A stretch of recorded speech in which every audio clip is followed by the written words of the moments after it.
Welcome to today's video. Today I'm going to be talking about a secret to improving your mental health and your well-being through something called anti-to-do lists. Let's dive in.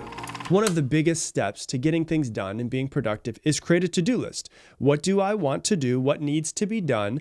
And then it's about creating one every single day of what needs to be done for the day to make sure that we're productive, but also to make sure that if we're being honest, it feels really good to cross something off of our list. So when we have a big thing that needs to be done today and we can cross it off our list, it feels really good, doesn't it? Like I know people who will create their to-do list, then they'll go do something and they realize that thing is not on their to-do list. So they go back to their to-do list and then cross it off.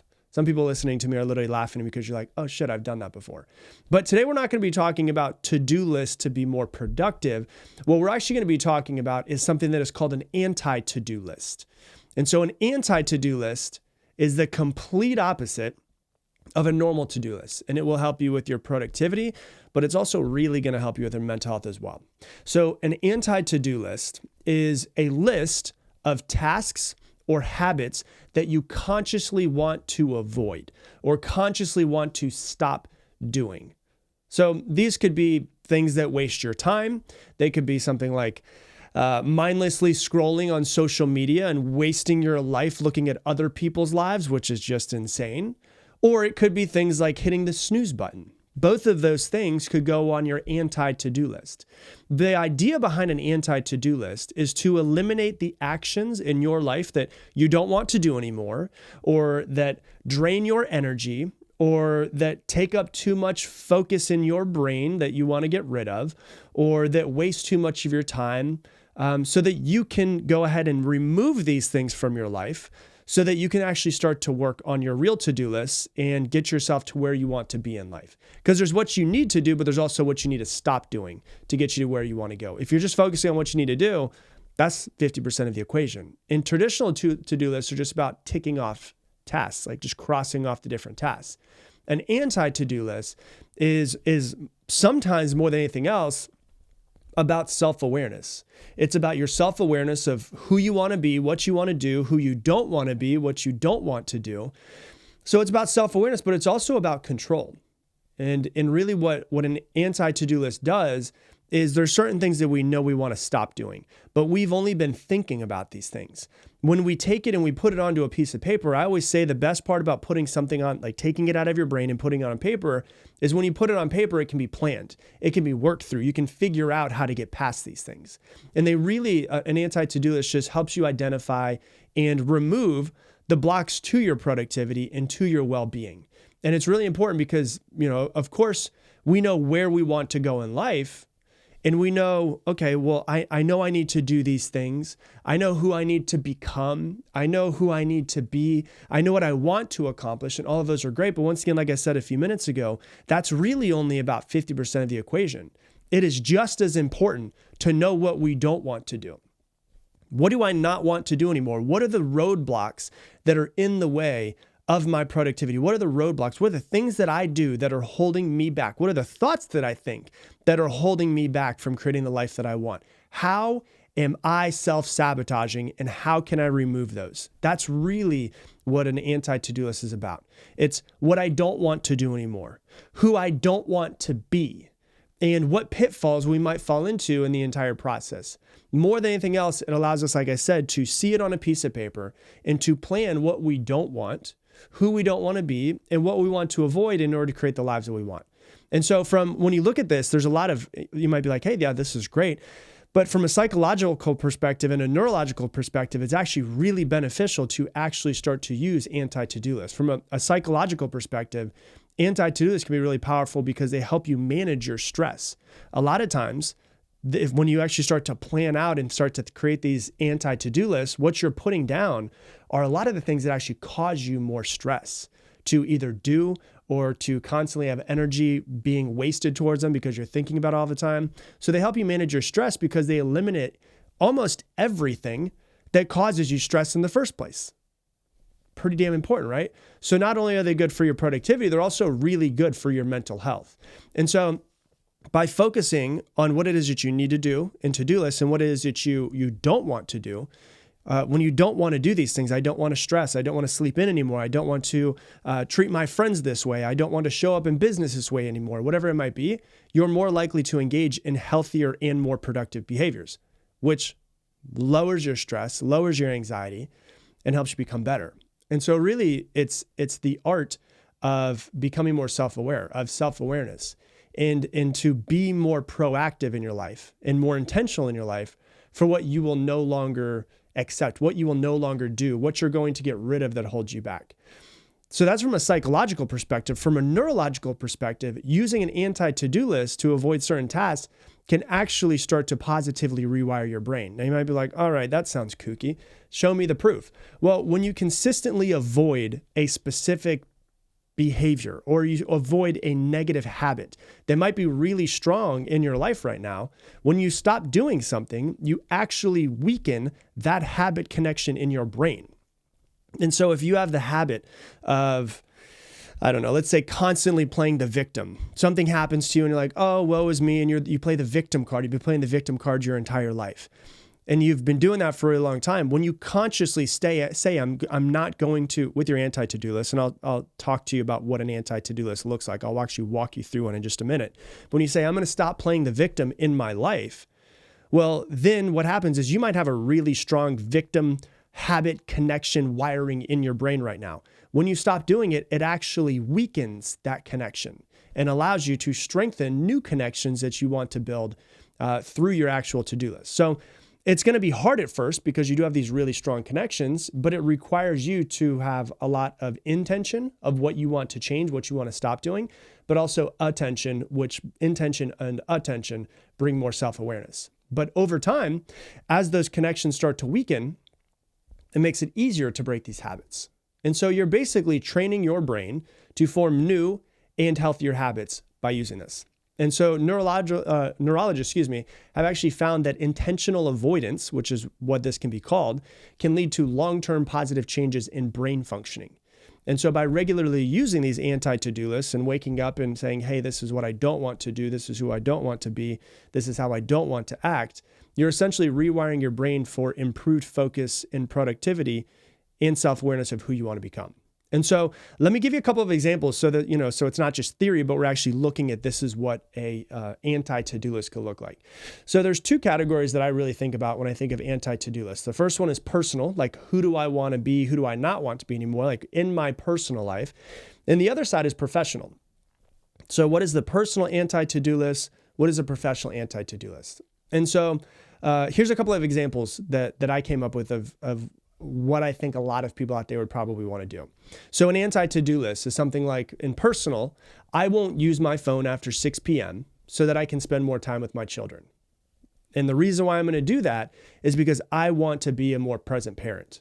The amount of times that I have people write into me or talk to me on, Zoom calls and like the Mindset Mentor University calls that we have each week, they're like, I got to get off my phone. I need to spend more time with my children. Well, okay, I won't use my phone after 6 p.m. is an example of an anti-to-do list. I'm going to do that because I want to spend more time with my children. I want to be a more present parent. Beautiful. Let's put that down on a piece of paper. What's the next one? I won't go 1 week without taking my wife out on a date. And the reason why is because it's important for me to put that relationship above everything else in my life. So that's an anti-to-do list. I will not be the person who doesn't go on a date every single week with my wife. Okay, I will not hit the snooze button ever again. That's an anti-to-do list task. Why? Because when I was a fully conscious human, I decided that I was going to set that alarm for 6 a.m. And I set it for a reason. And when I say I do something, I do it. That's the type of person that I'm building myself into. So I will not hit the snooze button ever again. I will not look at my phone for at least an hour after waking up. You see these examples? I will not do this. I will not look at my phone for at least an hour after I wake up. Why? Because I have seen the studies that show how susceptible we are in the first 60 minutes after waking up. And the studies that show that people who look at their phone within 60 minutes of waking up tend to be more anxious in the morning and throughout the rest of their day. So I've decided consciously that I will not look at my phone for the first 60 minutes after waking up. Boom. Cool. We're getting a good list of these personal things together. I will not have coffee within the first 90 minutes of waking up. You guys are like, oh shit, I don't like that one, right? Why is that? Why would I do that? Why would I not want to have coffee in the first? Because I want coffee as soon as I wake up.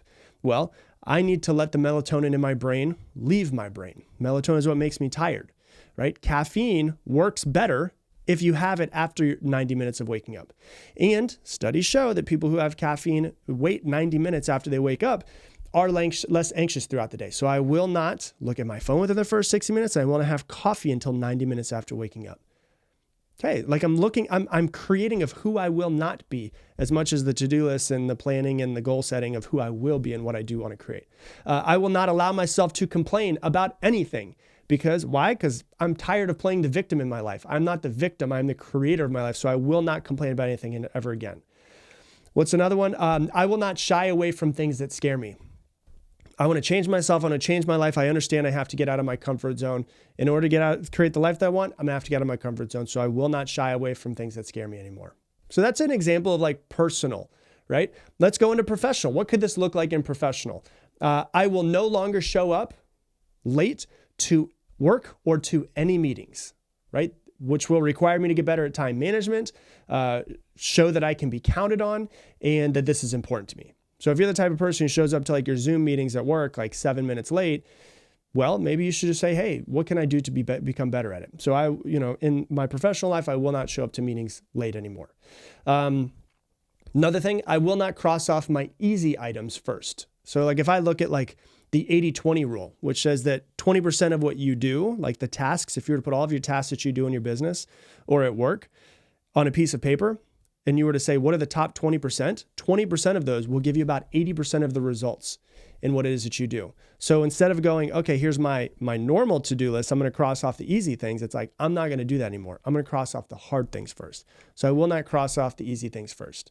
Because if they're easy, they're probably not making a big change in your life. They're not really productive. I will not say yes to things anymore just because I'm a people pleaser, right? There's a lot of people pleasers that just say yes to anything. Why am I doing this? Because I'm trying to break that habit of being a people pleaser. So I'm not going to say yes just because I want to be a people pleaser. I will not create meetings unless there is a clear and defined reason for that meeting. And so it's like, I won't create meetings just to brainstorm or just to get people together. I'm going to make sure that if I put a meeting together, it's going to be solid. We can know exactly what we need to get done in that time. I will not go one day without checking in and doing a one-on-one with at least one member of my team. So I won't go more than a day without doing a one-on-one of my team. I'm going to check in with everybody throughout the course of the day, and then I'll have one person that I'm like, you know what, I'm going to do a one-on-one every single day with my team. I will not check my email more than twice per day. I've read that the average person checks their email like 34 times a day, right? So for me, why don't you check it in the morning and then check in the evening? I know some of you guys might have to check it more, but so many people are like slaves to their email. You don't need to check your email that much. And, if you want more information on how to do that, one book that really changed my thought and my perspective around it was The 4-Hour Workweek by Tim Ferriss, where he checks it like every few days. So he talks about how to communicate that, how to set it up, all of those things. But I will not check my email more than twice per day. I will not bring my work home with me anymore because I want to make sure that I have a clearly defined, this is my work, this is my home time in my life. So that's kind of what they look like. There's a few examples. So how do we do it? Creating a really good anti-to-do list requires you to have reflection on like what you have been doing, what you want to stop doing, but also like extreme honesty with yourself. And the thing that I really wrote down is like, start by asking yourself 3 questions. First question is, what are my typical time wasting habits?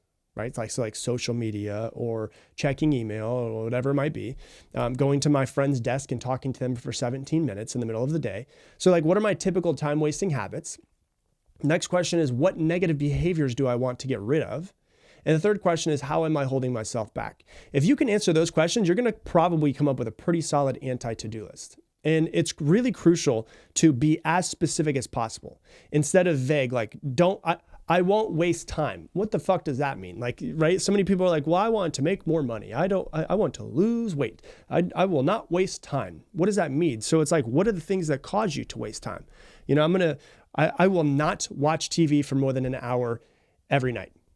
That's a better example of, instead of, oh, I will not waste time. Well, let's get very clear on how you're wasting time right now. be very clear, be very specific what you want to stop doing. And then also the next part of it is after you decide what it is that you want to stop doing, it's also why you want to stop doing it. So what are the exact reasons why you want to stop doing it? If you notice that I went through every single one of these, I don't want to bring my homework. I'm going to put my phone in the drawer and I will not check it after 6 p.m. Why? Because I want to be a more present parent. That's the reason why. So you come up with the what, but then you also come up with the why. So one challenge that might come up as you're doing this is the temptation to kind of slip back into old habits. This is why you want to try to keep your anti-to-do list visible. So you see it throughout the day, but also review it every single morning. Look at it. Okay, how am I setting myself up? Who do I not want to be throughout the day? What do I not want to do throughout the day? Another thing that I would also try to stay away from is being too ambitious. Like don't come up with an anti-to-do list that's 400 things because you're probably not going to get all of them done. Why don't you just start with like the top 3 things that you really want to get locked in? You're not going to be this type of person anymore, and then expand your list gradually. And so really that's what it comes down to, is to create an anti-to-do list of who you don't want to be, what you don't want to do, what actions you don't want to take, what thoughts you don't want to have anymore. And it's really important just to, I don't want to be this person. I don't want to do these. And I want to avoid these pitfalls so that we can start to plan our lives out through the to-do list, but also figure out who we want to be through the anti-to-do list and what we're going to avoid. Because what you need to do is 50%, but what you don't need to do, what you need to avoid is the other 50%. So that's what I got for you for today's episode. If you love this episode, please share it on your Instagram stories. Tag me in at Rob Dial Jr., ROBDIALJR. And once again, if you want to sign up for our inspirational texts, videos, once again, it's only US and Canada only. Text me right now. It's 512-580-9305. Once again, 512-580-9305. And with that, I'm going to leave you the same way I leave you every single episode. Make it your mission to make someone else's day better. I appreciate you, and I hope that you have an amazing day.